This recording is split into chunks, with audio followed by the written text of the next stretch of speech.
All right, let's dive into three tiny little words that cause so much stress for English learners, right?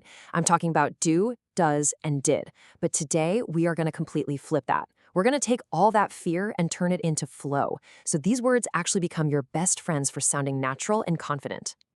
You know this feeling, right? That moment when you're listening, you understand everything perfectly, but then it's your turn to speak, and your mind just goes completely blank. It freezes.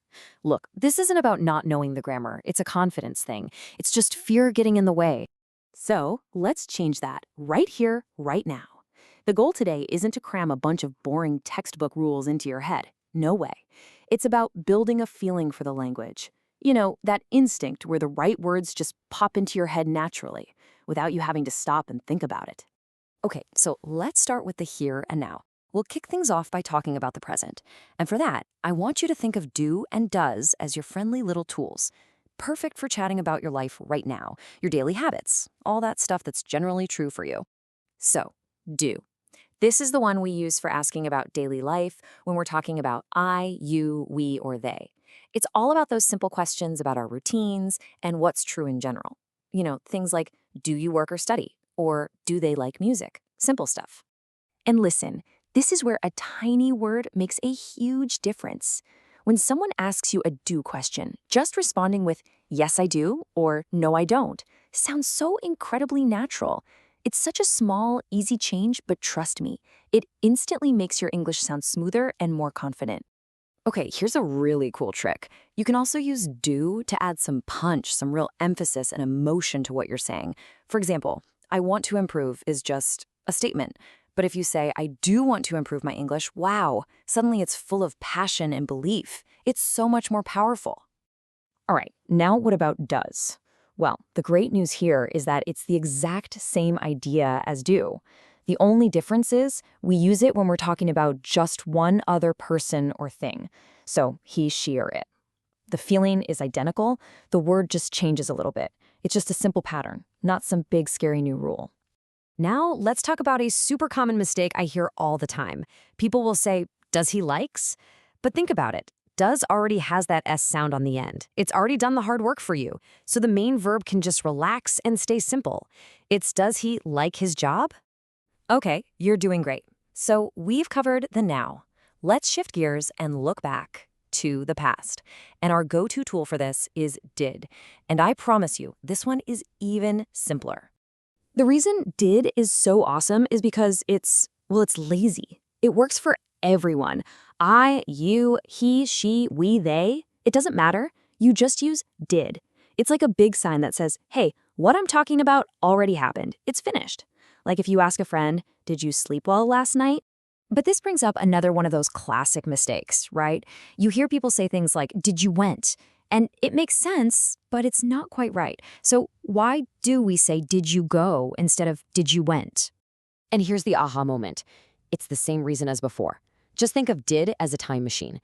It does all the work. It literally carries the entire past tense inside that one little word. So once you've said did, the main verb doesn't have to do anything. It just gets to chill out and stay in its simple original form. All right, this is the part where it all clicks into place. I know so many of you know these words on their own, but in a real conversation, you freeze up trying to pick the right one. So let's talk about the one simple mental switch that's going to fix that. So I want you to forget all the complicated grammar names. Seriously. This is the only question you need to ask yourself. Before you speak, just think, am I talking about now or in general? Or am I talking about something that's before, something that's already finished? That's it. If you ask that question, your brain will just give you the right word. Let's make this super practical.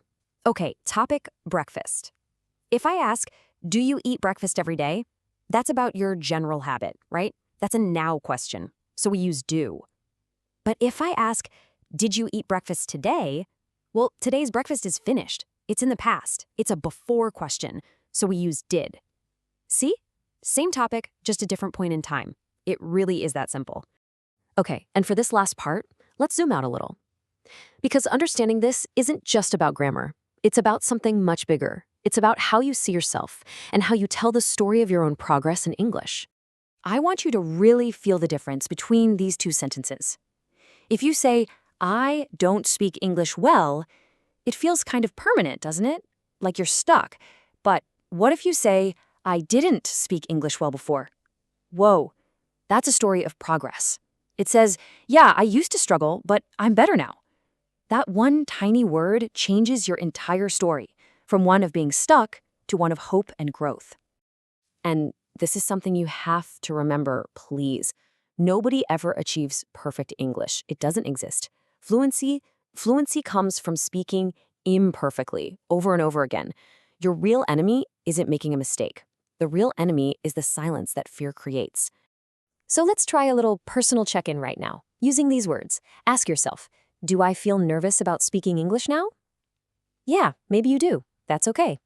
Now ask yourself, did I feel more nervous last year? I bet the answer is yes. And one more, do I understand more now than I did before? I'm sure you do. See what you just did? You just used these words to tell your own story of progress. So let me ask you one final question. Does English feel just a little bit less scary now? I really hope that after this, these words feel more like friendly tools and less like some big scary test. Just remember, the goal is always communication, never perfection. Keep practicing, keep making those mistakes, and most importantly, just keep speaking.